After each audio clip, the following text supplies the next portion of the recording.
आइए शुरुआत कर रहे हैं आज की सबसे बड़ी खबर के साथ। पूरे दिन हंगामा और बहस होती रही इसी बड़ी खबर पर। आज की बड़ी खबर है करप्शन की कैश क्वीन। कौन है ये कैश क्वीन? कहां से आया इतना पैसा कि अधिकारियों की आंखें पैसा देखकर फटी की फटी रह गई। इसके पीछे कई किरदार हैं। सबसे पहले आपको दिखाऊंगा पहला, कैश ही कैश, सिर्फ पैसा ही पैसा, इतना पैसा कि गिनते गिनते अधिकारियों के हाथ थक गए। तो इस पूरी कहानी में कैश भी है, अगली तस्वीर दिखाइए, पावर भी है, यानी पैसा भी है, पावर भी है, मंत्री भी है, जिन मंत्री का नाम आ रहा है और मंत्री गिरफ्त में है। और सिर्फ मंत्री नहीं, अगली तस्वीर दिखाइए, पैसा है, पावर है और ग्लैमर भी है। ये हीरोइन और हसीना जो इस पूरे कैश कांड में, कैश लोक में प्रमुख किरदार है। कौन है ये हसीना? मंत्री से इसका क्या ताल्लुक है और आखिर इसके घर से कितना कैश निकला, ये मैं आपको बताऊंगा। लेकिन सबसे पहले देखिए इन तीनों चीजों में एक चीज क्या कॉमन है, ये मैं आपको बताऊंगा। लेकिन कैश लोक के किरदार कितने, ये दिखाऊंगा आपको। तीन किरदार, तीन बड़े किरदार। ये देखिए ग्राफिक्स आपके सामने आ गया। ये आप देख रहे हैं पार्थ चटर्जी और उनके पीछे खड़ी है अर्पिता। अर्पिता एक्ट्रेस है और पार्थ चटर्जी की बहुत करीबी, और चारों तरफ आपको पैसा ही पैसा नजर आ रहा है। ऐसे ही पैसा अर्पिता के घर से मिला है। तो कैश लोक के किरदार में सबसे पहले बात यह कि कैश लोक के कई किरदार हैं। करोड़ों का कैश बरामद हुआ है अर्पिता के घर से और इनका सीधा संबंध है मंत्री जी से।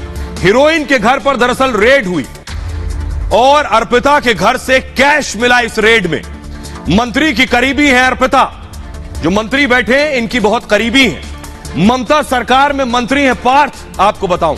और कैश, मोबाइल, दस्तावेज मिले हैं घर से। पूरा चिट्ठा और कुंडली मैं आपके सामने रखूंगा। छापे में ईडी को बहुत से अहम सुराग मिले हैं, जिसके तार आखिर किसकी दहलीज तक जाएंगे यह भी साफ होगा। लेकिन आइए शुरुआत सबसे पहले करता हूं मैं कि कैसे जिस हसीना के घर से कैश मिला उसका घर देखिए पहले कैसा है। हसीना का घर ये जो आप देख रहे हैं, अर्पिता मुखर्जी का घर डायमंड सोसाइटी, ये जो आप देख रहे हैं डायमंड सिटी कोलकाता में, इस घर पर रेड हुई है। घंटों ईडी जो थी वो नोट गिनती रही, रेड करती रही। अगली तस्वीर दिखाइए जरा, कैश कितना बरामद हुआ है ये देखिए जरा। ये कैश की तस्वीरें मैं आपको दिखा रहा हूं। कल भी जब बुलेटिन शुरू किया तो ये मैंने आपको दिखाया था कैश, लेकिन आज ये कहानी मंत्री के दरवाजे तक पहुंच चुकी है। अगली तस्वीर दिखाइए जरा, ये आप देख रहे हैं, ये देखिए इतने नोट थे कि मशीन मंगाई गई, नोट गिनने की मशीन मंगाई गई। उसके बाद ये सारा कैश गिना गया है। एक नहीं, कई मशीनें, दो मशीनें तो आपको अभी नजर आ रही हैं कैमरे पर, एक और दो, ऐसी कई मशीनें मंगाई गई जिसके जरिए नोटों की गिनती हुई। अगली तस्वीर दिखाइए जरा, नोट गिन लिए गए, उसके बाद नोट ले जाने थे तो ये देखिए ट्रक में बक्से आए। ये जो बॉक्स देख रहे हैं आप, ये बक्से मंगाए गए नोट भरकर ले जाने के लिए। 1 2 3 4 5 6 7 8 9 10 11 12 13 14, तो ये 14 बक्से थे जिन बक्सों को लाया गया। इन 14 बक्सों में नोट भरे गए। अगली तस्वीर दिखाइए जरा, नोट भर के ले जाए गए इन 14 बक्सों में। ये देखिए जरा, ये बॉक्सेस आप देख रहे हैं, ये देखिए ये बॉक्सेस रखे जा रहे हैं ट्रक में और उसके बाद इन्हें ले जाया गया।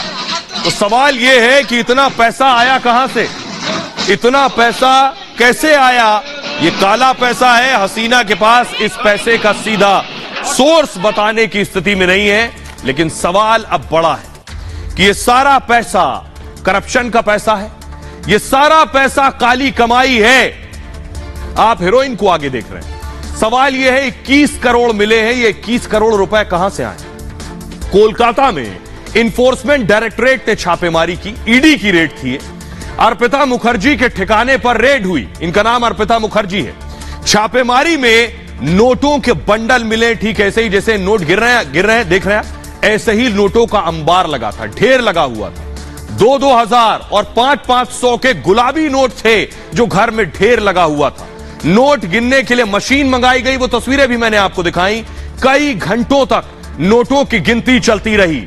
मंत्री के करीबी के घर से 21 करोड़ रुपया मिला है, 21 करोड़ बरामद हुआ है।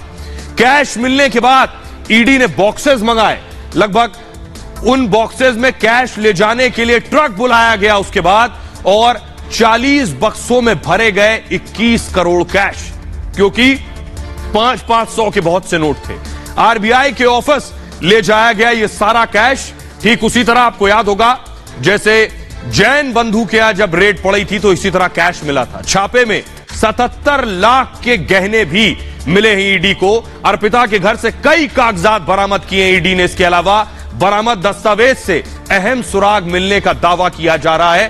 दो पक्षों के बीच पैसों के लेन देन की पुष्टि हुई है। इंफोर्समेंट डायरेक्टोरेट का कहना है कौन से दो पक्ष थे, कहां से यह पैसा लिया गया। पार्थ के बाद अर्पिता से कई घंटे पूछताछ हुई। पार्थ चटर्जी मंत्री हैं। तो आइए अब मैं आपको सुनवाता हूं केंद्र सरकार में मंत्री ज्योतिरादित्य सिंधिया इस रेड पर, इस 21 करोड़ कैश पर क्या कुछ कहना है, सुनिए। प्रधानमंत्री जी नरेंद्र मोदी जी के नेतृत्व में आज भारत की मान्यता विश्व पटल पर उजागर हो रही है, और ये इस बात का प्रमाण है कि बंगाल में किस तरीके से जनता के पैसे को भ्रष्टाचार की बलि चढ़ाई जा रही है, ये स्वयं जनता पूर्ण रूप से जानेगी, इसका मुझे पूरा विश्वास है। तो सिर्फ कैश बरामद नहीं हुआ, सिर्फ गहने बरामद नहीं हुए, मोबाइल बरामद हुए। मोबाइल एक नहीं, 23 मोबाइल फोन। हीरोइन के घर से, हीरोइन के पास से 23 मोबाइल फोन बरामद हुए हैं। गिनिए जरा, ये मैं आपको दिखा रहा हूं। 1 2 3 4 5 6 7 8 9 10 11 12 13 14 15 ये 16 ये 17 18 19 20 21 22 23 ऐसे 23 मोबाइल फोन जो है 18 19 20 21 22 और ये 23 मोबाइल फोन। ये सारे फोन कहां से मिले हैं? हीरोइन के पास से, अर्पिता के पास से, अर्पिता मुखर्जी के ठिकानों से ये फोन मिले हैं। अब इन फोन की कहानी मैं आपको बताने जा रहा हूं। इन मोबाइल फोन से आखिर क्या जानकारी मिलेगी? ये मोबाइल फोन जो आप देख रहे हैं, मोबाइल फोन टेबल पर जो रखे आपको नजर आ रहे हैं, ऐसे ये 23 फोन हैं जो अर्पिता के घर से मिले हैं। छापेमारी में 23 मोबाइल बरामद हुए हैं। टॉलीगंज में डायमंड सिटी परिसर से ये फोन जब्त हुए हैं। आखिर ये एक्ट्रेस 23 फोन का क्या कर रही थी? मोबाइल से अब ईडी को बहुत अहम सुराग मिल सकते हैं। ये मोबाइल बताएंगे पैसा किसका है, ये मोबाइल बताएंगे किस किस के संपर्क में थी, ये मोबाइल बताएंगे क्या ये काली कमाई है। शिक्षा भर्ती घोटाले का सुराग मिल सकता है। यहां मैंने आपको बता दिया ये जो माल था, ये जो कैश था, क्या ये शिक्षा भर्ती घोटाले से आया है? कई और नाम सामने आ सकते हैं इस जांच में। पैसों के लेन देन का रिकॉर्ड भी मिल सकता है। नियुक्ति में धांधली का भी आरोप लगा था। आपको बताऊं, शिक्षा भर्ती घोटाले में शिक्षा भर्ती में धांधली की गई, वो आरोप भी लगा था। आइए, 2014-16 में भर्ती में धांधली का आरोप है। मोबाइल जब्त करने के बाद एजेंसी को अब उम्मीद है कि मोबाइल से कई अहम लिंक मिल सकते हैं। लेकिन सवाल इस बीच यह है कि आखिर ये एक्ट्रेस कौन है, ये हीरोइन कौन है और इसका ताल्लुक इन पैसों से क्या है? तो ये है अर्पिता मुखर्जी। इन्होंने कई फिल्में की हैं। पूरा इनका प्रोफाइल आपको बताऊंगा, इनकी कुंडली आपके सामने रखूंगा। हीरोइन की तो ये तस्वीरें आप देख रहे हैं, लेकिन इस खूबसूरत चेहरे के पीछे की जो काली कमाई का सोर्स है वो क्या है, वो बहुत इंपॉर्टेंट है। लेकिन हीरोइन का मंत्री से क्या ताल्लुक है? अगली तस्वीर दिखाइए जरा। अगली तस्वीर आप देख रहे हैं, ये है मंत्री पार्थ चटर्जी और ये पीछे खड़ी है अर्पिता मुखर्जी। तो ये मंत्री देख रहे हैं, मंत्री के रोड शो में भी अर्पिता मुखर्जी जा रही थी। तो आखिर मंत्री का इस एक्ट्रेस से, इस हीरोइन से क्या ताल्लुक है, क्या लेना देना है, दोनों का रिश्ता क्या है, ये मैं आपको बताऊंगा कि आखिर मंत्री हीरोइन को कैसे जानते हैं पहले से, और आखिर दोनों के रिश्ते के बारे में क्या पब्लिक प्लेटफॉर्म पर है। सबसे पहले मैं आपको बताऊं कि पार्थ चटर्जी की बहुत करीबी है अर्पिता, जो उनके पीछे खड़ी हुई, जिन्हें आप देख रहे हैं, मूव कीजिए इसे। और पार्थ चटर्जी एक दुर्गा पूजा समिति के संरक्षक हैं। एक दुर्गा पूजा समिति, क्योंकि बंगाल से मंत्री हैं, उसके संरक्षक हैं। अर्पिता भी इसी दुर्गा पूजा समिति से लगातार जुड़ी रही हैं और यही पार्थ चटर्जी के संपर्क में आई अर्पिता। इसी समिति के जरिए पार्थ चटर्जी के प्रचार में भी अर्पिता दिख चुकी हैं। तस्वीरें मैंने आपको दिखाई। कई बार एक मंच पर दोनों एक साथ भी दिखे। बीजेपी इस मामले में टीएमसी पर हमलावर है। अब इस वक्त बीजेपी सीधे सवाल पूछ रही है, लेकिन अर्पिता अभी कहां है? अर्पिता को पुलिस ने ईडी ने गिरफ्तार कर लिया, ईडी के शिकंजे में है। ये आप देख रहे हैं, फुल स्क्रीन जरा लीजिए, दिखाइए जरा जो एक्ट्रेस को आपने अभी तक देखा 15 मिनट तक, एम्बियंस दीजिए इसका, उन्हें आप देख रहे हैं, उनकी गिरफ्तारी हुई है। ये देख रहे हैं आप, अर्पिता मुखर्जी की गिरफ्तारी हुई, ईडी ने पकड़ लिया है और उसके बाद कोर्ट पे पेश किया गया। उसी हीरोइन को आप देख रहे हैं जिसके घर से 21 करोड़ रुपया कैश मिला है। यह है अर्पिता मुखर्जी। मीडिया कैमरों से बचते हुए लोग सवाल कर रहे थे, मीडिया सवाल कर रही थी, कोई जवाब नहीं दे रही थी। सुनिए हुआ क्या मामला।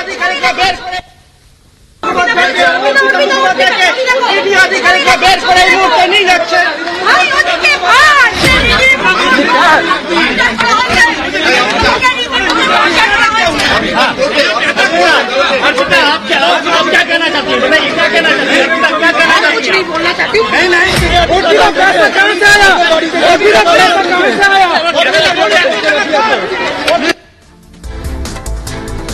तो आपने देख लिया, अर्पिता मुखर्जी मीडिया के सवालों के जवाब देने से बच रही थी, लेकिन अर्पिता है कौन आखिर? इनके बारे में पूरा तारुफ आपको बताता हूं कि इस कैश कांड में हीरोइन तो देख ली, लेकिन हीरोइन का पूरा ताल्लुक क्या है आपको बताते हैं। इस घोटाले में अर्पिता मुखर्जी का नाम दरअसल कैसे आया?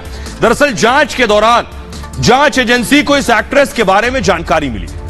ईडी की छापेमारी के बाद से अर्पिता मुखर्जी सुर्खियों में आ गई। यह सवाल भी खड़ा हो रहा है कि अर्पिता मुखर्जी आखिर कौन है और उनका बंगाल के मंत्री पार्थ चटर्जी के साथ क्या नाता है, और बंगाल के शिक्षा घोटाले में अर्पिता मुखर्जी का कनेक्शन क्या है?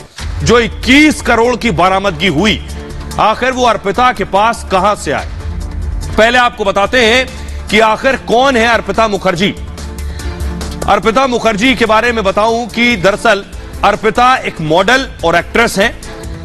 उड़िया फिल्मों में एक्टिंग की है, अभिनय किया है, तमिल फिल्मों में भी दिख चुकी हैं कई बार, कई फिल्मों में साइड रोल भी किए हैं अर्पिता ने, और एक बड़े एक्टर प्रोसेनजीत की फिल्मों में भी अर्पिता काम कर चुकी हैं। बंगला फिल्मों के सुपरस्टार हैं प्रोसेनजीत। फिल्मों से कोई खास पहचान अर्पिता को नहीं मिली, और इस खुलासे के बाद जहां बीजेपी अब हमलावर है, वही टीएमसी ने इस मामले से पल्ला झाड़ लिया है। तृणमूल कांग्रेस ने खुद को अलग कर लिया है क्योंकि उनके एक मंत्री शिकंजे में। टीएमसी का कहना यह है कि अर्पिता चटर्जी का उनकी पार्टी से कोई लेना देना नहीं। ईडी यानी इन्फोर्समेंट डायरेक्टरेट के सूत्रों के अनुसार मंत्री पार्थ चटर्जी की करीबी अर्पिता मुखर्जी के आवास पर शुरू में छापेमारी करने की कोई तैयारी नहीं थी दरअसल, लेकिन बाद में छापा मारा गया, और जब छापेमारी में नोटों का पहाड़ मिलने लगा तो अधिकारियों की आंखें खुली की खुली रह गई। इतने कैश को गिनने में कई घंटे लग गए। नोटों के पहाड़ जैसे करोड़ों रुपए पड़े दिख रहे थे आपको।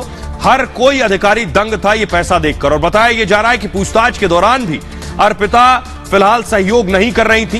वैसे अपनी फिल्मी पारी को लेकर अर्पिता मुखर्जी कभी इतनी सुर्खियों में नहीं रही हैं। कुछ फिल्मों में साइड रोल किया है अर्पिता ने, वो मुकाम हासिल नहीं कर सकी थी दरअसल, लेकिन अब इस घोटाले में गिरफ्तारी के बाद बंगाल में वो चर्चाओं में जरूर है। और आइए आपको सुनवाता हूं, जरा सुनिए केंद्रीय मंत्री अनुराग ठाकुर क्या कह रहे हैं बंगाल से जो इतना कैश मिला है उस पर। सुनिए। ममता बनर्जी जी के राज में चिट फंड घोटाला हो, कोयला घोटाला हो, या फिर कट मनी हो, और अब जिस तरह से शिक्षकों का घोटाला हुआ और 21 करोड़ रुपया एक सहयोगी के घर पे मिला, तो आप कल्पना कीजिए कितना बड़ा घोटाला होगा। ममता बनर्जी जी भ्रष्टाचार के रिकॉर्ड तोड़ रहे हैं। ममता बनर्जी और अरविंद केजरीवाल जी में होड़ लगी है कि कौन ज्यादा करप्शन करता है। अनुराग ठाकुर को आप सुन रहे थे, लेकिन अकेले हीरोइन गिरफ्तार नहीं हुई है, मंत्री जी भी गिरफ्तार हुए हैं। उनकी तस्वीर आपको दिखाता हूं, ये देखिए।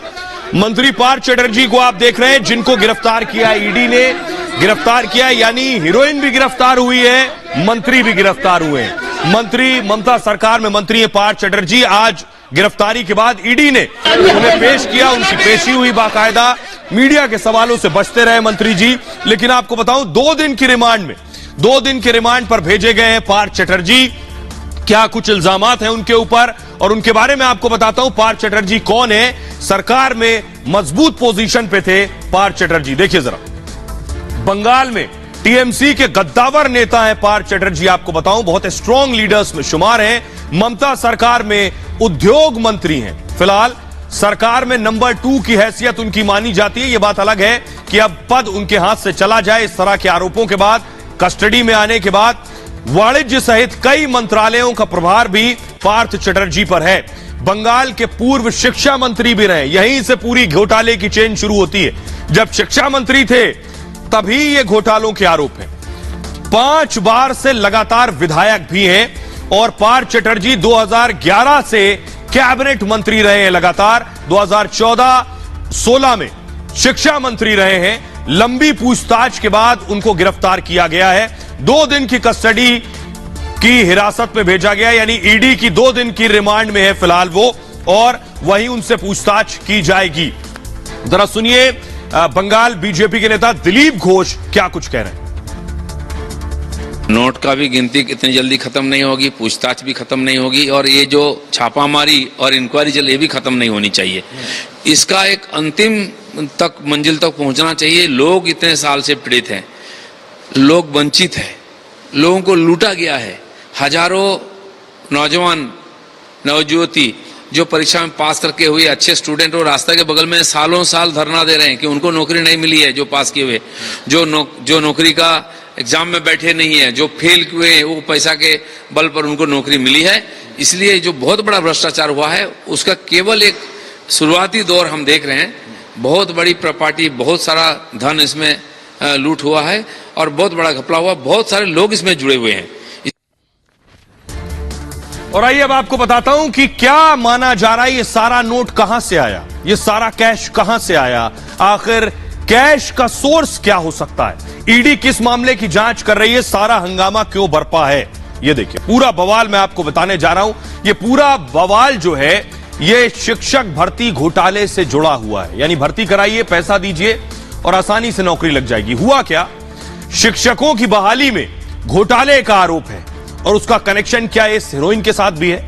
2 छात्रों ने हाई कोर्ट में दरअसल याचिका दायर की थी। मामला कोर्ट में गया। कोर्ट ने क्या कहा, कोर्ट ने माना कि मनी लॉन्ड्रिंग की आशंका है इस पूरे मामले में। उसके बाद हाई कोर्ट ने देश की सबसे बड़ी जांच एजेंसी सीबीआई को जांच के आदेश दिए। इस मामले की जांच अब आप करेंगे। सीबीआई ने पूछताछ के बाद केस दर्ज कराया। इस मामले में मनी लॉन्ड्रिंग को लेकर केस दर्ज कराया गया और शिकायत के बाद ईडी ने जांच शुरू कर दी इस मामले की। 2017 में भर्ती के नतीजे घोषित हो गए और बबीता सरकार का नाम टॉप 20 में आया और आयोग ने इस लिस्ट को रद्द कर दिया। उसके बाद मंत्री की बेटी का नाम सोचिए लिस्ट में टॉप पर था। मंत्री की बेटी का नाम लिस्ट में टॉप पर था और जो बबीता से 16 नंबर कम पाने वाली टॉप पर थी। यानी बबीता सरकार जो कोर्ट गई थी वो टॉप में नहीं थी, उनके नंबर मंत्री की बेटी से ज्यादा थे, लेकिन मंत्री की बेटी के नंबर 16 कम थे, फिर भी वो टॉप पर थी। 2022 में सीबीआई ने पार्थ चटर्जी से उसके बाद पूछताछ की 2022 में और जिसके बाद से वो शिकंजे में आ गए। आइए अब मैं आपको सुनवाता हूं, जरा सुनिए इस पूरे मामले में। बीजेपी हमलावर है, बंगाल का मामला है। आज दिन में बीजेपी के वरिष्ठ नेता राजीव चंद्रशेखर ने बाकायदा प्रेस कॉन्फ्रेंस की और सवाल किए, सुनिए जरा। ममता बनर्जी बहुत कुछ बोलती हैं ईडी और सीबीआई के अगेंस्ट में, और ईडी और सीबीआई जब रेड करके पॉलिटिकल करप्शन एक्सपोज करते हैं तो वो कुछ बोलती नहीं है। तो इसीलिए मैं कह रहा हूं कि उनका जो एक कॉन्स्पिरेसी और एक गेम प्लान रहा है कि किसी तरह से सीबीआई और ईडी या जो भी लॉ एनफोर्समेंट एजेंसी हो उनको किसी तरह से इंटिमिडेट किया जाए, उनको किसी तरह से रोका जाए कि उनका इन्वेस्टिगेशन प्रोग्रेस ना हो और ममता जी के सरकार में जो पॉलिटिकल करप्शन के केसेस हैं वो एक्सपोज ना हो। और आइए अब इस मामले में मंत्री फंसे हैं, हीरोइन फंसी है और न जाने कहां कहां तक इसका तार जाएगा। खबरों में आगे बढ़ते हैं। आज की अगली एक और बड़ी खबर है, कैसे बवाल हुआ, कांग्रेस वर्सेस स्मृति ईरानी हो गया। दरअसल मैं आपको बताऊं कि कांग्रेस के प्रवक्ता हैं पवन खेड़ा और उन्होंने एक प्रेस कॉन्फ्रेंस की और स्मृति ईरानी और उनके परिवार पर कुछ आरोप लगाए। उसके बाद अगली तस्वीर दिखाइए, उनमें कुछ ऐसे आरोप थे जिसके बाद स्मृति ईरानी खुद सामने आई और उन्होंने प्रेस कॉन्फ्रेंस करके न सिर्फ जवाब दिया, हमला किया, बल्कि राहुल गांधी को एक चुनौती भी दे दी कि पूरा कांग्रेस गांधी परिवार उनके खिलाफ अमेठी से चुनाव जीत कर दिखाए। जरा देखिए कैसे बार पर वार पलटवार हुआ यह कि पवन खेड़ा ने प्रेस कॉन्फ्रेंस की। उन्होंने कहा स्मृति की बेटी ने एक फर्जीवाड़ा किया है और स्मृति ईरानी ने कहा, मूव कीजिए इसे इस ग्राफिक्स में, स्मृति की बेटी, पवन खेड़ा ने कहा स्मृति की बेटी गोवा में अवैध बार चलाती है। स्मृति ईरानी ने इस पर जवाब दिया, मेरी बेटी बार नहीं चलाती है, मेरी बेटी कॉलेज में पढ़ रही है। पवन खेड़ा ने कहा एक मरे हुए शख्स के नाम पर लाइसेंस लिया गया है बार का। स्मृति ईरानी ने कहा कांग्रेस झूठ बोल रही है और आरोपों का प्रमाण है मेरे पास जो कांग्रेस झूठ बोल रही है। पवन खेड़ा ने कहा था उनकी बेटी यानी स्मृति की बेटी को कारण बताओ नोटिस दिया गया इस मामले में। स्मृति ईरानी ने कहा कांग्रेस बताए कि नोटिस में मेरी बेटी का नाम कहां लिखा हुआ है। पवन खेड़ा ने कहा स्मृति की बेटी को संस्कारी होना चाहिए। स्मृति ईरानी ने कहा 18 साल की बच्ची पर कांग्रेस कीचड़ उछाल रही है। पवन खेड़ा ने कहा स्मृति ईरानी आरोपों पर जवाब दें, तो स्मृति ईरानी ने जवाब में कहा मैं कोर्ट में कांग्रेस के झूठ का हिसाब मांगूंगी और वहीं जवाब दूंगी। पवन खेड़ा ने कहा था स्मृति केवल राहुल से जवाब मांगती हैं, तो स्मृति ईरानी ने इसके जवाब में कहा मैं राहुल सोनिया से सवाल करती रहूंगी आगे भी। पवन खेड़ा ने कहा स्मृति केवल राहुल पर हमले करती हैं। स्मृति ने इस पर कहा मैं राहुल गांधी को फिर अमेठी में हराऊंगी। अब जरा सुनिए क्या कुछ कहा पवन खेड़ा ने और स्मृति ईरानी ने उसका जवाब क्या दिया। गोवा में उनकी बेटी द्वारा चलाए गए जा रहे एक रेस्टोरेंट पर बार है, उस पर एक फर्जी लाइसेंस लेने का आरोप है। वो लाइसेंस एक ऐसे व्यक्ति के नाम पर है जिनका देहांत मई 2021 में हुआ और लाइसेंस जून 2022 में एक ऐसे व्यक्ति के नाम पर लिया गया जिसकी मौत हुए 1 साल 1 महीना हो चुका था। बेटी को शो कॉज नोटिस दिया गया और अपने हाथ में 2 कागजात दिखाए। मैं आज पूछना चाहती हूं उन कागजों में मेरी बेटी का नाम कहां है और जिस गांधी खानदान के आदेश पर यह प्रेस कॉन्फ्रेंस की गई उनकी सरगना से कहना चाहती हूं साल 2024 के लोकसभा चुनाव में दोबारा भेजे राहुल गांधी को अमेठी। हम फिर अमेठी में राहुल गांधी को धूल चटाएंगे। ये भारतीय जनता पार्टी के कार्यकर्ता होने के नाते मेरा वादा है। और आइए खबरों में आगे बढ़ते हैं। आज की एक और अगली बड़ी खबर है। बात डॉन की करेंगे, बात डॉन के बेटे की करेंगे। जेल में मुख्तार है, अब बेटा गिरफ्तार होगा। योगी की पुलिस शिद्दत से तलाश रही है मुख्तार अंसारी के बेटे को। ये आप देख रहे हैं मुख्तार अंसारी जिन्हें पंजाब के रोपड़ से लेकर आया गया, जो फिलहाल बांदा जेल में बंद है। मुख्तार अंसारी, लेकिन अब पिता तो जेल में है, डॉन जेल में। अगली तस्वीर दिखाइए मुख्तार अंसारी के, ये है सुपुत्र, इनका नाम है अब्बास अंसारी। ये है अब्बास अंसारी, मुख्तार अंसारी के बेटे जिन्हें योगी की पुलिस ढूंढ रही है, गिरफ्तारी के लिए ढूंढ रही है। जरा इनके तेवर देखिए, पहले इनके तेवर क्या थे डॉन के सुपुत्र के, और अब पुलिस कैसे ढूंढ रही है, देखिए रिपोर्ट में। अध्यक्ष अखिलेश यादव जी से मिला और कहकर आया था कि भैया कुछ दिनों तक थोड़ा ट्रांसफर पोस्टिंग रोके रखिए। जिनके ऊपर मुकदमे लगाए हैं पहले उनकी भी तो जांच पड़ताल कर लिया जाए। तेवर देखिए जनाब, यह डॉन मुख्तार अंसारी के बेटे अब्बास अंसारी जो योगी की पुलिस से हिसाब किताब बराबर करने की बात कर रहे थे। मेरे नौजवान साथियों की तरफ कुछ बैल अपनी सींग काढ़ के खड़े हैं, समय वक्त आने दीजिए, खूंटे में यही ना बांध दिया तो आप भी कहिएगा। लेकिन यह ताव तब था जब उत्तर प्रदेश में चुनाव नहीं हुए थे। अब योगी की जीत के बाद से डॉन का सुपुत्र अब्बास अंसारी फरारी काट रहा है। डॉन के बेटे को योगी की पुलिस शिद्दत से तलाश रही है। मुख्तार जेल में है और अब बारी है बेटे के अंदर जाने की। अब्बास अंसारी को आर्म्स एक्ट के मुकदमे में पुलिस खोज रही है और जल्द से जल्द पकड़कर अदालत के सामने पेश करना है। और आइए अब मुख्तार के बेटे को आखिर क्यों पुलिस ढूंढ रही है, क्यों जेल जाना है। खुद को वो शूटर कहते हैं, उनके सुपुत्र कहते हैं वो शूटर है, लेकिन पुलिस से भागे भागे फिर रहे हैं। ये परिस्थितियां क्यों बनी है देखिए जरा। ये आप देख रहे हैं आगे बंदूक लिए खड़े, खुद को शूटर कहते हैं लेकिन फिलहाल फरारी काट रहे हैं। अब्बास अंसारी इनके बेटे का नाम है। इन्हें यूपी पुलिस ढूंढ रही है। अब्बास अंसारी को गिरफ्तारी के खौफ में अब्बास अंसारी है और डर से, सोचिए इतना डर है गिरफ्तारी का कि अभी राष्ट्रपति का चुनाव हुआ था, उसमें विधायक वोट करता है तो राष्ट्रपति के चुनाव में वोट डालने भी नहीं गए डॉन मुख्तार के बेटे अब्बास अंसारी की वोट डालने पहुंचूंगा तो वहीं गिरफ्तारी हो जाएगी। 27 जुलाई तक गिरफ्तारी का आदेश है। कोर्ट ने कहा है कि इनको कहीं से भी पकड़ कर लाइए, 27 जुलाई को कोर्ट में पेश करिए। एमपी एमएलए कोर्ट ने पुलिस को यह आदेश दिया है कि इनकी गिरफ्तारी हो। शस्त्र लाइसेंस में यानी बंदूक के लाइसेंस में धोखाधड़ी का आरोप है इनके ऊपर।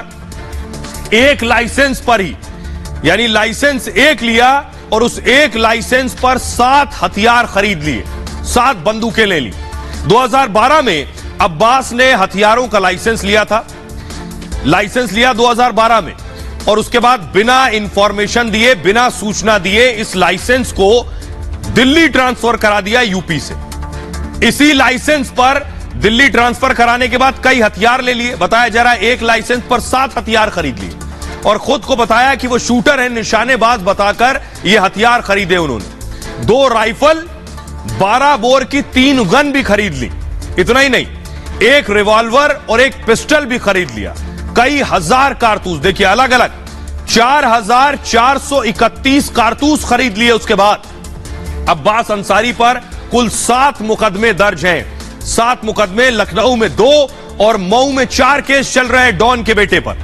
गाजीपुर में भी एक मामला दर्ज है अब्बास अंसारी पर। मंच पर हेट स्पीच को लेकर भी केस उनके ऊपर है। मऊ पुलिस ने अब्बास पर एफआईआर की थी और जिसके बाद से कई धाराओं में मामला दर्ज किया गया था और पुलिस अब्बास की जमानत भी रद्द कराने की तैयारी में है। पुलिस मऊ और गाजीपुर पुलिस ये तैयारी कर रही है कि अब्बास की बेल कैंसिल कराई जाए। फरारी को आधार बना सकती है पुलिस, लगातार वो फरारी काट रहा है। तो सिर्फ अब्बास अंसारी नहीं, मुख्तार अंसारी के लिए भी मुश्किलें कम नहीं है। बेटे को योगी की पुलिस ढूंढ रही है। मुख्तार अंसारी जेल में है, लेकिन मुख्तार अंसारी आना चाहते हैं जेल से बाहर। इसलिए मुख्तार अंसारी, आपको बताऊं कि पिछले दिनों खबर मैंने आपको दिखाई थी कि जेल में कैसे ऐश काट रहे थे। डीएम ने औचक निरीक्षण किया तो सारी ऐश खत्म हो गई, लेकिन मुख्तार अंसारी को कोर्ट से झटका लगा है। बहुत तल्ख टिप्पणी की है मुख्तार अंसारी जैसे लोगों पर कोर्ट ने कि ऐसे लोग दरअसल कैसे कानून का माहौल उड़ाते आए हैं, विधायक बनते रहे हैं, चुने जाते रहे। देखिए जरा, मुख्तार ने जमानत की याचिका लगाई थी। डॉन चाहता था जेल से बाहर आ जाए, तो मुख्तार की जमानत याचिका खारिज कर दी गई। न सिर्फ खारिज की गई, इलाहाबाद हाई कोर्ट ने बड़ा झटका भी दिया और जो टिप्पणी की है वो बहुत तल्ख है। बाराबंकी एम्बुलेंस केस में जमानत अर्जी खारिज हुई है। वो एम्बुलेंस आपको याद होगा जब रोपड़ से लेकर आया जा रहा था, उस दौरान एक हाईटेक एम्बुलेंस का जिक्र किया जा रहा था। उस मामले में जमानत मांगी गई थी जो खारिज हो गई। इलाहाबाद हाईकोर्ट ने बहुत तल्ख टिप्पणी की है। क्या कहा है? कहा कि भारतीय लोकतंत्र की यह त्रासदी है, यह त्रासदी है कि मुख्तार जैसे अपराधी यहां कानून बनाते हैं। यानी ये लोग चुनकर संसद और विधानसभा में बैठते हैं, लॉ मेकर बन जाते हैं ऐसे अपराधी। कोर्ट ने कहा मुख्तार पर 56 केस दर्ज है, 56। इस मामले में जघन्य अपराध भी शामिल है। जो 56 मामले दर्ज हैं, लोगों के दिलो दिमाग में आरोपी का भय है, कोई भी चुनौती देने की हिम्मत नहीं करता है और अभियोजन की आशंका से इनकार नहीं कर सकते हैं। अभियोजन ने जमानत का विरोध किया था, डर है जमानत दी तो सबूतों से छेड़छाड़ होगी और मुख्तार अंसारी गवाहों को भी प्रभावित करेगा। कोर्ट ने यह तक कहा है। अब आप अंदाजा लगा सकते हैं जब देश की अदालत यह कह रही है कि ऐसे लोग कैसे चुन लिए जाते हैं, न सिर्फ चुने जाते हैं, उसके बाद संसद में हमारे और आपके लिए ही कानून भी बनाते हैं, यह बड़ा दुर्भाग्य है। बहरहाल खबरों में आगे बढ़ते हैं। आज की अगली बड़ी खबर है बकरी चोरी में फंस गए आजम खान। आजम खान उत्तर प्रदेश के गद्दावर नेता, फिलहाल कई महीनों से जेल में थे आजम खान, लेकिन भैंस और बकरी चोरी का आरोप है आजम खान पर और आरोप भी तय हो गए। कोर्ट ने आरोप तय कर दिया। अगली तस्वीर दिखाइए, आजम खान की दूसरी तस्वीर दिखाइए जिसमें आजम खान कोर्ट गए हैं। कोर्ट में पेशी थी। कोर्ट में कटघरे में खड़ा करके कोर्ट ने बताया भैंस और बकरी चोरी का आरोप आजम खान पर है। जरा रिपोर्ट देखिए। उन पर शुक्रवार को चार्जेस फ्रेम हुए। ऐसा मुलजिम है जो बकरी का डकैत है, मुर्गी का डकैत है, भैंस का डकैत है, किताबों का डकैत है, फर्नीचर का डकैत है। बकरी से मुर्गी और मुर्गी से भैंस तक चुराने का आरोप समाजवादी पार्टी के नेता और पूर्व मंत्री आजम खान पर लगा है। आजम खान का लहजा तो तंज वाला था, लेकिन बयान से उनकी परेशानी साफ झलक रही थी। ऐसा मुलजिम है जो बकरी का डकैत है, मुर्गी का डकैत है, भैंस का डकैत है, किताबों का डकैत है, फर्नीचर का डकैत है। अरे भाई कारण बकरी डकैत हूँ, मामूली कारण है। आजम खान खुद कोर्ट में पेश हुए और कोर्ट ने बकरी चोरी और भैंस चोरी समेत 7 केस में उन पर आरोप तय कर दिए। न दुनिया जुल्म से खाली रहेगी, न जालिम से खाली रहेगी और न ही दुनिया इंसाफ करने वालों से खाली रहेगी। इसका सबूत कई मौकों पर सुप्रीम कोर्ट ने दिया है और यही वजह है कि हम बराबर कहते हैं कि हर शख्स को सुप्रीम कोर्ट जिंदाबाद कहना चाहिए। उत्तर प्रदेश में कभी आजम खान की तूती बोलती थी, लेकिन योगी राज में कानून से ऊपर कोई भी नहीं और कुछ भी नहीं। आजम खान ने ख्वाब में भी नहीं सोचा होगा कि योगी की सरकार आने के बाद पुलिस का इकबाल इतना बुलंद होगा कि भैंस से बकरी तक हर चीज का हिसाब देना होगा।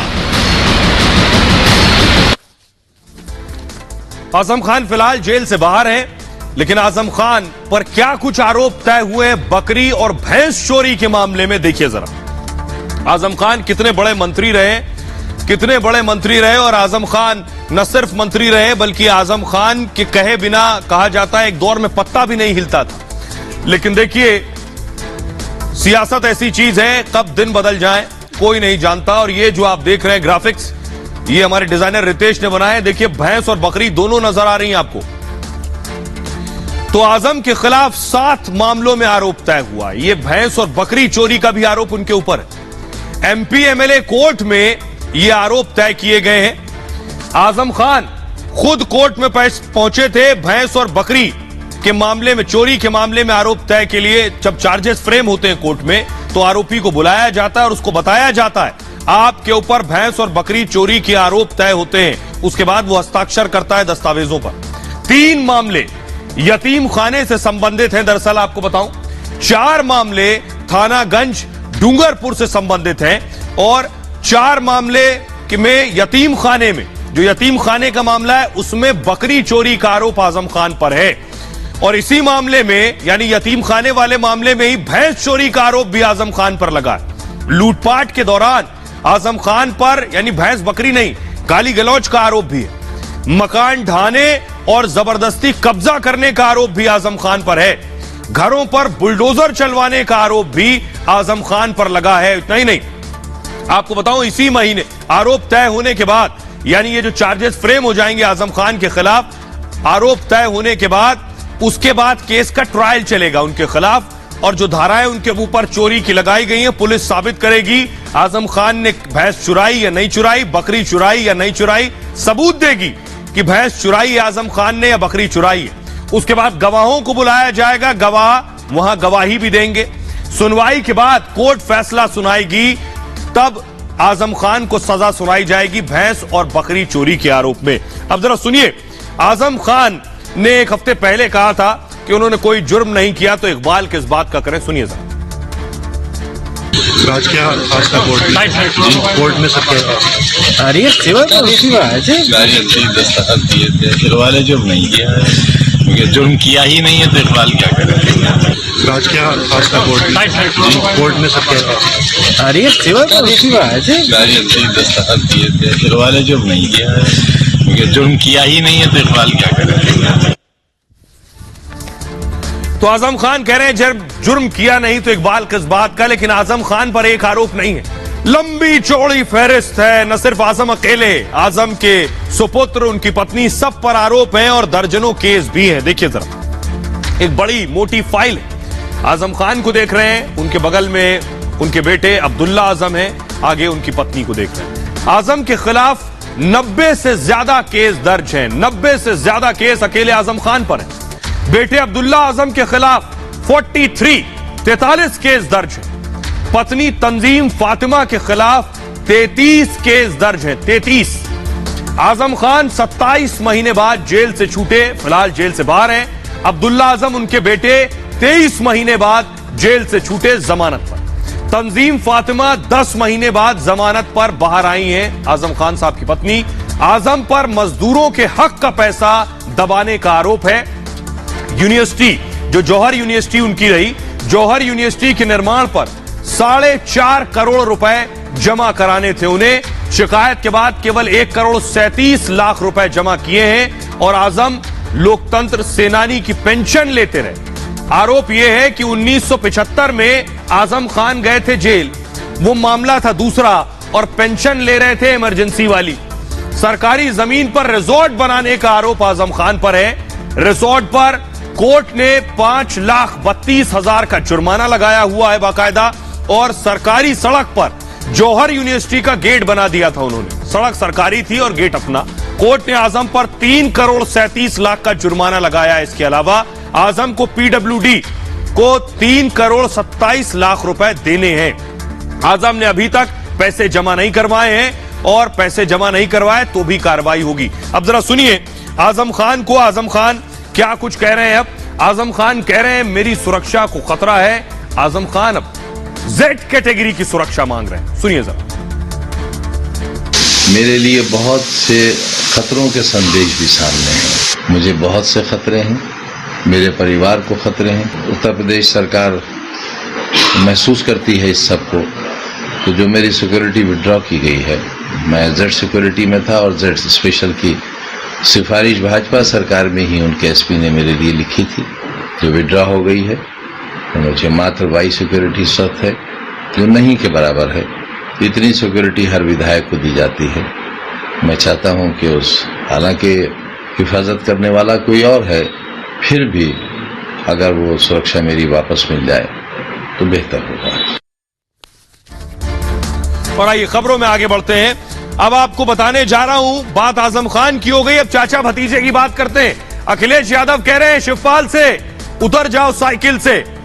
ग्राफिक दीजिए इधर। तो आजम खान, सपा का चिट्ठी बम्स, अखिलेश यादव ने कैसे एक बड़ी चिट्ठी लिखी है, चाचा के नाम भी और एक यार के नाम भी। अगली तस्वीर दिखाइए। तो चाचा के साथ अखिलेश जरूर नजर आ रहे हैं, यहां पिताजी भी बैठे हैं, लेकिन देखिए एक गैप जो था वो बढ़ता जा रहा है। चिट्ठी लिख दी अखिलेश यादव ने, तो चाचा रूठे। अगली तस्वीर दिखाइए, ये देख रहे हैं शिवपाल के साथ। ये राजभर जो साथी भी छूटे, राजभर से भी कह दिया है आप अपना बोरिया बिस्तर अलग कर सकते हैं। अब जरा देखिए अखिलेश का चिट्ठी बम और किसके लिए क्या कह रहे हैं अखिलेश। अखिलेश यादव ने कहा, ये आप देख रहे हैं, इधर चाचा नजर आ रहे हैं आपको और पुराने दोस्त भी नजर आ रहे हैं जो दोस्त थे, अब कह रहे हैं तलाक हो गया। सपा ने शिवपाल राजभर से किनारा कर लिया है। चुनाव के बाद समाजवादी पार्टी ने शिवपाल यादव को एक चिट्ठी लिखी है बाकायदा, जिसमें कहा है आपको जहां सम्मान मिले चाचा जी वहां चले जाएं। उसमें लिखा है शिवपाल जी आप कहीं भी जाने के लिए स्वतंत्र हैं। सपा ने एक और चिट्ठी लिखी है, ये तो चाचा के नाम थी, अब दोस्त के नाम। इस चिट्ठी में ओपी राजभर पर सीधा सीधा हमला किया गया है। इस चिट्ठी में ओपी राजभर पर गंभीर आरोप लगाए गए हैं और कहा गया है कि राजभर बीजेपी के लिए काम कर रहे हैं। यानी चुनाव निकल गए, नतीजे आ गए, तो अब ओपी राजभर भी बीजेपी के एजेंट हो गए। सपा ने चिट्ठी में लिखा है सपा बीजेपी से लड़ रही है, लेकिन आपका बीजेपी के साथ गठजोड़ है, ये ओपी राजभर के लिए कहा गया। आप लगातार बीजेपी को मजबूत कर रहे हैं, जहां सम्मान मिले वहां जाने के लिए आप स्वतंत्र हैं। अब जरा सुनिए, मैं आपको सुनवाता हूं, उससे पहले आपको दिखाता हूं कि इधर चिट्ठी बम फोड़ा अखिलेश यादव ने, उधर चाचा ने भी ट्वीट किया। चाचा शिवपाल क्या लिख रहे हैं वो देखिए जरा। शिवपाल यादव ने लिखा, मैं वैसे तो सदैव से ही स्वतंत्र था, वो लिख रहे हैं, लेकिन समाजवादी पार्टी द्वारा पत्र जारी कर जो लेटर दिया गया, मुझे औपचारिक स्वतंत्रता देने हेतु सहृदय धन्यवाद। ये चाचा ने भतीजे के लिए कहा है। राजनीतिक यात्रा में सिद्धांतों एवं सम्मान से समझौता अस्वीकार्य है। ये सीधी सीधी लाइन है जो बताती है कि चाचा का अगला रुख, अगली सवारी कहां की हो सकती है। जब भतीजे ने कहा साइकिल से उतर जाओ, जरा सुनिए दोस्त राजभर जिनके साथ चुनाव लड़ा अखिलेश यादव ने, वो क्या कह रहे हैं।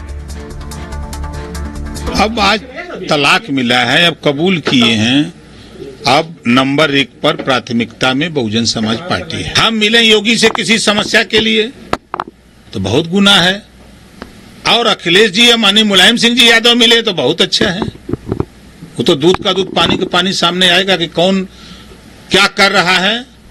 24 के चुनाव आते आते फाइनल हो जाएगा, देख लीजिए। और आइए अब आपको बताता हूं कि आखिर ये कुनबा बिखर क्यों गया। चुनाव के वक्त सब साथ थे, शिवपाल यादव भी साथ थे, ओपी राजभर भी साथ थे, तो आखिर क्या हुआ। चुनाव बाद सबकी राहें जुदा हो गई। तो जो पार्टी 5 महीने पहले तक उत्तर प्रदेश में सत्ता के सपने देख रही थी, और जिस पार्टी का नेता चुनाव नतीजे आने से पहले ही खुद को उत्तर प्रदेश का मुख्यमंत्री मान बैठा था, जिसके कार्यकर्ता और पदाधिकारी अधिकारियों के तबादले और पोस्टिंग की लिस्ट बनाने लगे थे, उस पार्टी में भगदड़ है। उसके नेता साथ छोड़ रहे हैं, उसके गठबंधन में शामिल पार्टियां एक एक कर अपनी राह पर चल पड़ी। समाजवादी पार्टी की ताजा चिट्ठी से यह साफ है कि अखिलेश ने शिवपाल से किनारा करने का मन बना लिया, तो वहीं ओपी राजभर की सियासत भी उन्हें रास नहीं आ रही।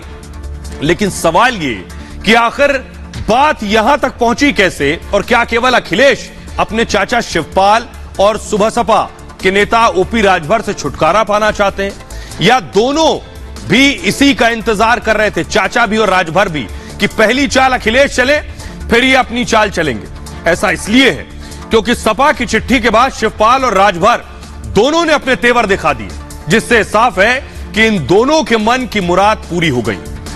दरअसल इसकी नींव विधानसभा चुनाव से पहले ही पड़ गई थी, जब अखिलेश ने विधानसभा चुनाव में शिवपाल को हाशिए पर रखा, उनकी पार्टी को केवल एक टिकट देकर निपटा दिया, और रही सही कसर चुनाव के बाद पूरी हो गई, जब अखिलेश ने शिवपाल को पार्टी की मीटिंग तक में बुलाना जरूरी नहीं समझा, जिसके बाद शिवपाल ने अपने तेवर दिखाने शुरू कर दिए। उन्होंने अखिलेश के खिलाफ खुलकर बोलना शुरू किया, अपने अपमान का आरोप लगाया, योगी आदित्यनाथ की तारीफ की, और जब राष्ट्रपति का चुनाव आया तो वोट उस पार्टी के उम्मीदवार को दे दिया जिसके खिलाफ सपा जंग का ऐलान कर रही थी, जिसके संकेत उन्होंने पहले ही दे दिए थे। जब कहा था, शिवपाल यादव ने कहा था, हम जहां वोट करेंगे वही प्रत्याशी राष्ट्रपति बनेगा, मैं उस उम्मीदवार को वोट नहीं दे सकता जिसने नेताजी यानी मुलायम सिंह यादव को आईएसआई का एजेंट बताया हो। बस यहीं से राहें जुदा होने की अपने आप में इबारत लिख दी गई थी। दरअसल राष्ट्रपति चुनाव में अकेले शिवपाल ने एनडीए उम्मीदवार द्रौपदी मुर्मू को वोट नहीं किया, बल्कि ओपी राजभर ने भी द्रौपदी मुर्मू के समर्थन का ऐलान किया और वोट भी द्रौपदी मुर्मू को ही किया। तो सवाल यह कि आखिर बात यहां तक पहुंची कैसे। दरअसल चुनाव से पहले हवा यह बनाई जा रही थी कि अखिलेश को कुर्सी मिलेगी, वो यूपी के अगले सीएम होंगे, और इसलिए चुनाव से पहले शिवपाल और राजभर दोनों ने अखिलेश के नखरे सहे, लेकिन यूपी की जनता ने उन्हें किनारे लगा दिया। बावजूद इसके अखिलेश के तेवर ढीले नहीं पड़े, और यही इन दोनों नेताओं के लिए सहना मुश्किल हो गया, और हालात यहां तक पहुंच गए कि अब राहें जुदा हो गई। आइए खबरों में आगे बढ़ते हैं। आज की एक और बड़ी खबर यह है, देश ने अब नई राष्ट्रपति देश को मिलने वाली हैं। द्रौपदी मुर्मू के रूप में 25 तारीख को शपथ लेंगी। तो जो हमारे पुराने राष्ट्रपति रामनाथ कोविंद, आज उनका फेयरवेल था, महामहिम की विदाई हुई। राष्ट्रपति रामनाथ कोविंद, ये आप देख रहे हैं, प्रधानमंत्री मोदी खुद रिसीव करने पहुंचे थे। ये संसद भवन की तस्वीरें मैं आपको दिखा रहा हूं। राष्ट्रपति रामनाथ कोविंद पहुंचे, विदाई समारोह था, सेंट्रल हॉल में पहुंचे, बाकायदा पूरे पारंपरिक तरीके से।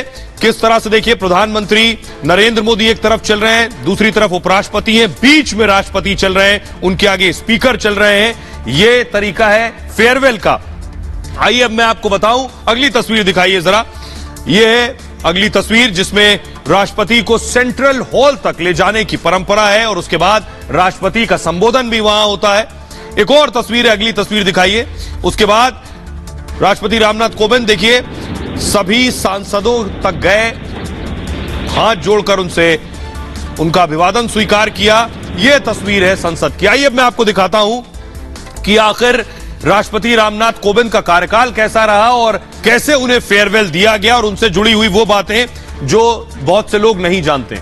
राष्ट्रपति रामनाथ कोविंद को विदाई दी गई, विदाई समारोह था संसद में, संसद के सेंट्रल हॉल में विदाई समारोह हुआ उनका बाकायदा। प्रधानमंत्री मोदी समेत कई केंद्रीय मंत्री इस दौरान वहां मौजूद रहे। 20 जुलाई 2017 को देश के 14वें राष्ट्रपति चुने गए थे रामनाथ कोविंद साहब। यूपी के पहले और देश के दूसरे दलित राष्ट्रपति थे रामनाथ कोविंद। पहले दलित राष्ट्रपति के.आर. नारायणन थे और 1994 में यूपी से राज्यसभा के लिए चुने गए थे 1994 में। 12 साल तक वो राज्यसभा के सांसद रहे। Delhi high court, supreme court में 16 साल तक प्रैक्टिस भी की। वकील के रूप में गरीब दलितों के लिए मुफ्त में सेवाएं दी कोविंद साहब ने और 1945 में उत्तर प्रदेश के कानपुर देहात में उनका जन्म हुआ था। कानपुर यूनिवर्सिटी से बाकायदा बीकॉम किया और एलएलबी की पढ़ाई भी कानपुर यूनिवर्सिटी से की। राष्ट्रपति चुने जाने से पहले बिहार के राज्यपाल रहे और 2002 में संयुक्त राष्ट्र की महासभा को भी संबोधित किया था। 30 मई 1974 को सविता कोविंद से उनकी शादी हुई थी। बेटे का नाम प्रशांत और बेटी का नाम स्वाति है। तो रामनाथ कोविंद साहब का विदाई समारोह हो गया। 25 तारीख को नई राष्ट्रपति शपथ लेंगे। अब जरा सुनिए फेयरवेल के दौरान क्या कुछ कहा कोविंद ने। आज आप सबसे जब मैं विदा ले रहा हूं तो मेरे हृदय में अनेक पुरानी स्मृतियां उमड़ रही हैं। इसी परिसर में जिसे सामान्यतया सेंट्रल हॉल के रूप में जाना जाता है, बरसों तक एक सांसद के रूप में मैंने ना जाने कितने सहयोगी सांसदों के साथ यादगार पल बिताए। 5 साल पहले इसी सेंट्रल हॉल में मैंने राष्ट्रपति के पद की शपथ ली थी। सांसद होने के नाते आप सभी का इस लोकतंत्र के मंदिर में एक प्रतिष्ठित स्थान है और मेरे हृदय में भी आप सबके लिए एक विशेष स्थान है और सदैव बना रहेगा। और आइए एक और बड़ी खबर है जो पड़ोसी मुल्क चीन से आ रही है। हालत खराब हो गई है वहां। चीन में पैसे पर टैंक का पहरा है। सड़कों पर टैंक घूम रहे हैं, गोले दागने वाले टैंक। लोगों को पैसे नहीं मिल रहे, जेबें खाली हैं। जिनपिंग के लिए इस वक्त मुश्किल हालात पैदा हो गए हैं देश के अंदर। अगली तस्वीर दिखाइए जरा। ये आप देख रहे हैं लोग सड़कों पर हैं। ये देखिए अपने पैसे लेने के लिए चीन में लोग सड़कों पर हैं। ये हंगामा बरपा है। अपनी मेहनत की कमाई बैंकों में है लेकिन पैसा नहीं मिल रहा है। ये हालात क्यों बने ये मैं आपको बताऊंगा। अगली तस्वीर दिखाइए जरा। अगली तस्वीर देखिए, फुल स्क्रीन अगर लीजिए।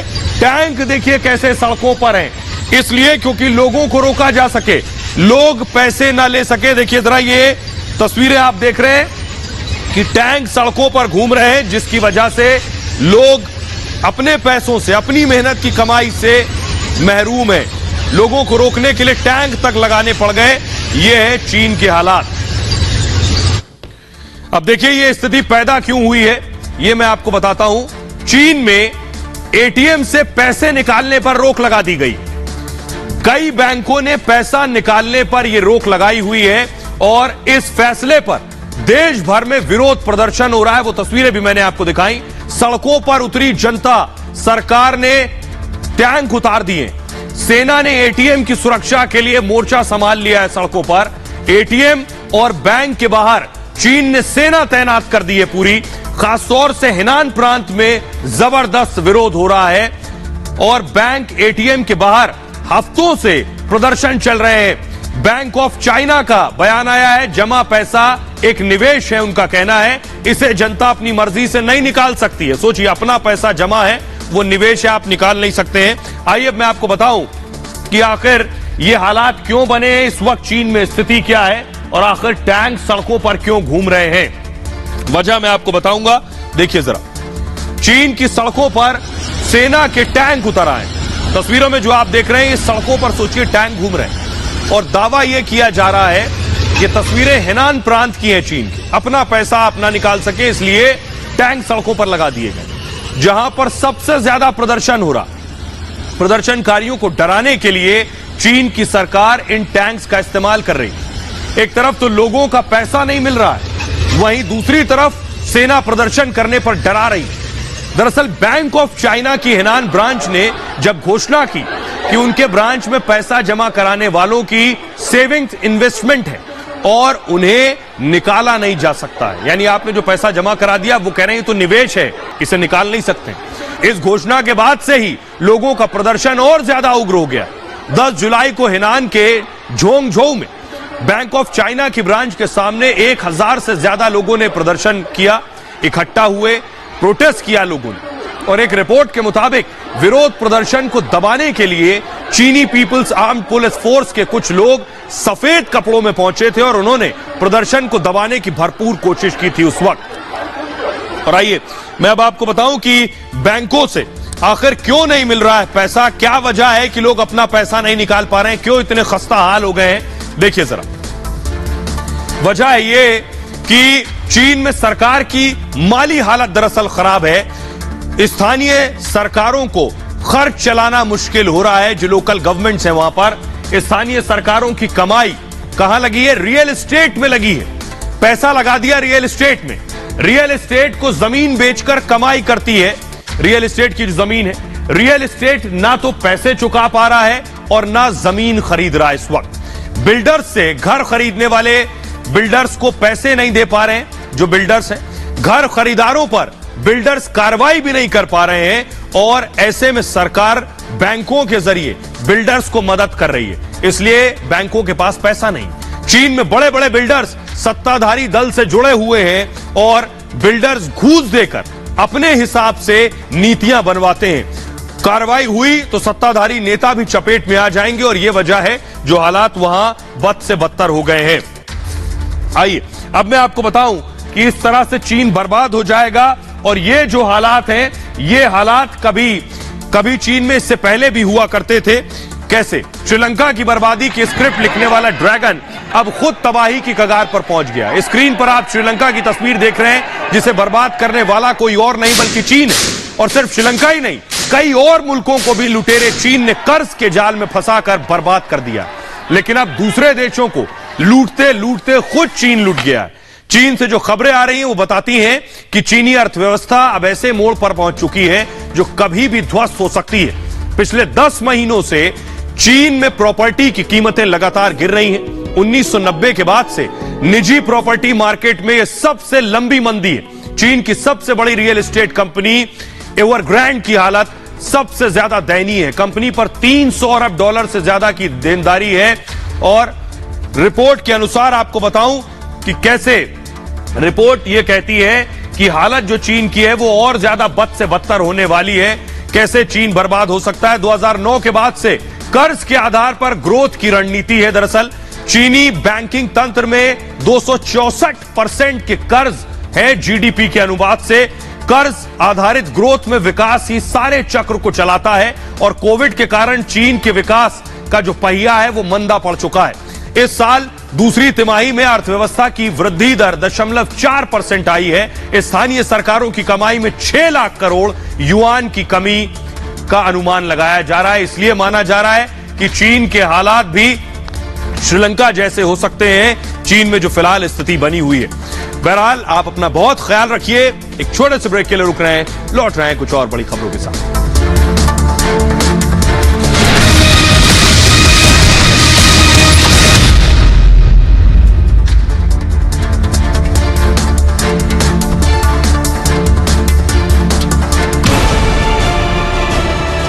आज देश से एक बार फिर वादा करता हूं कि सच के लिए रिपब्लिक की लड़ाई कभी कमजोर नहीं होगी, क्योंकि हमारे लिए राष्ट्र सर्वोपरि है।